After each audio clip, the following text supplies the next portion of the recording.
जमीन का बखेड़ा शुरू किया है इस सरकार ने। ये बोतल से जिन्न निकाला जा रहा है, जिसको सरकार को भी नहीं पता है कि वापस बोतल में डालेंगे कैसे। इससे पहले एक डिजिटाइजेशन के नाम पर प्रयास किया, सारे जमीन का आंकड़ा गलत हो गया। वंशावली आप बना रहे हैं, उसमें लड़कियों को लोगों ने दिया नहीं है हक। अब वो लड़की संभव है दुनिया में नहीं है।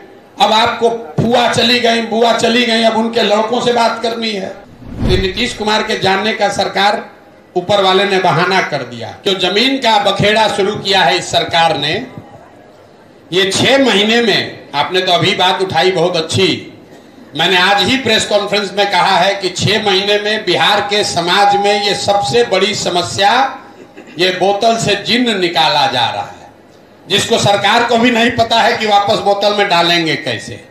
क्योंकि जो पूरा राजस्व विभाग है वो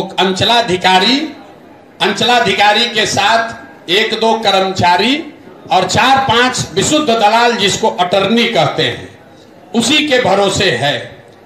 और जो ये पूरा रिकॉर्ड कीपिंग की सुधारने का प्रयास हो रहा है, इससे पहले एक डिजिटाइजेशन के नाम पर प्रयास किया, सारे जमीन का आंकड़ा गलत हो गया।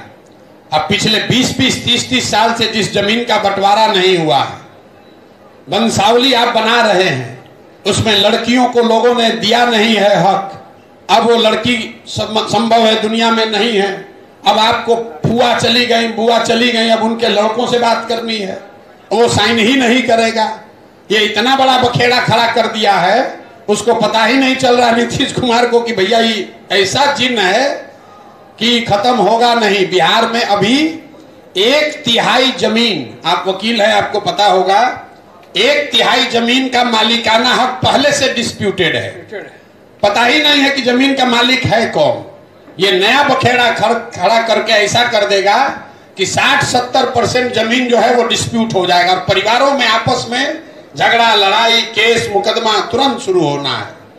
तो ये 6 महीना में बहुत बड़ी समस्या, ये नीतीश कुमार अपने लिए जैसे नियति है, जाते जाते ऐसा गलती करा देगा कि समाज झाड़ू मार कर बाहर भगाएगा। ये 18 साल से इनके दिमाग में नहीं आया था। देखिए ऊपर वाला जब मारता है ना, नीतीश कुमार के बारे में हम लोग क्या सुनते हैं, हमारा बहुत मधुर संबंध है व्यक्तिगत उनसे अभी भी, कि आदमी बहुत नाप तौल के बोलता है।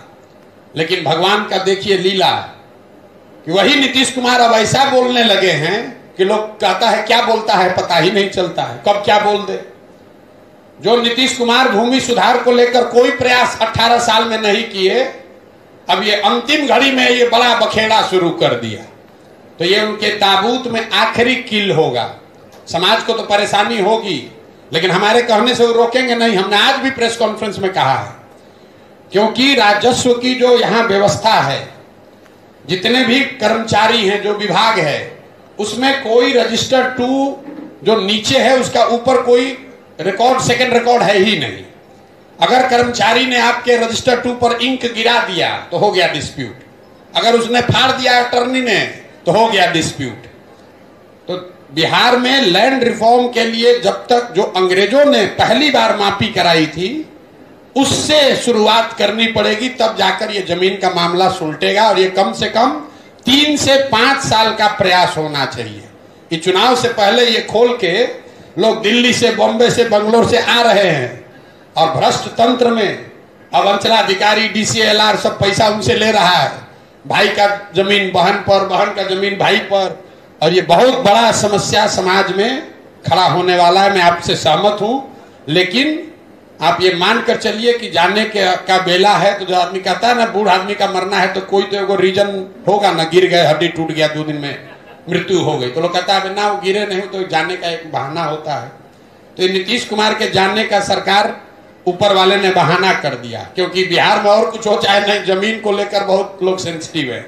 कि जैसे ही डिस्प्यूट खड़ा होगा तो दौड़ा दौड़ा के लोग मारेगा ददियों के लोगों को, क्योंकि सबका जमीन डिस्प्यूट होना है। यहां बेटियों को लीगली आपने जमीन कभी दिया ही नहीं है, बेटियों ने मांगा भी नहीं है। अब वो 30 साल, 40 साल, 50 साल जमीन का भाव 5 रुपया से बढ़ के हो गया 5 करोड़। वो बेटी अभी है नहीं, अब उसका दूसरा तीसरा पीढ़ी है, वो आपको साइन ही नहीं करेगा कभी, वंशावली कभी बनेगी नहीं, और पूरे सारे जमीन और डिस्प्यूट में चले जाएंगे। मैं आपकी बात से सहमत हूं, लेकिन बहुत कुछ कर नहीं सकते। आवाज उठाएंगे, लेकिन ये समस्या बिहार के समाज को फेस करनी पड़ेगी। जो अगली सरकार है उसको फिर से वापस, जिसको कहते हैं बैक टू स्क्वायर वन या going back to the drawing board, वापस जाकर जैसे 1918 में पहली बार जो सर्वे किया गया था, उस तरह का सर्वे फिर से करके आपको मालिकाना हक तय करना पड़ेगा, तभी ये रास्ता निकलेगा। वरना ये वंशावली बनाने से ये सॉर्ट आउट होने वाला नहीं है। अफसरों को कमाने का एक और तरीका हो गया, और जो लोग बाहर हैं, हमारे अपने चाचा कह रहे हैं कि भैया हमको भी जाना पड़ेगा, हमने वहीं बैठे रहिए, कोई चिंता मत कीजिए। हमारा घर वाला लोग कह रहा है कि हम लोग को भी जाके देना पड़ेगा, सब नोटिस आया है। कोई नहीं, इसका कोई मतलब नहीं है, हो नहीं पाएगा। सरकार ने पहले वो तंत्र बनाया ही नहीं है जहां पर इस चीज को सॉर्ट आउट किया जा सके। ये वंशावली बनाने का पहले अधिकार सरपंच लोग को दिया था, वहां लूटपाट शुरू हुआ तो सरपंच से हटाकर अफसरों को दिया, उसमें और लूटपाट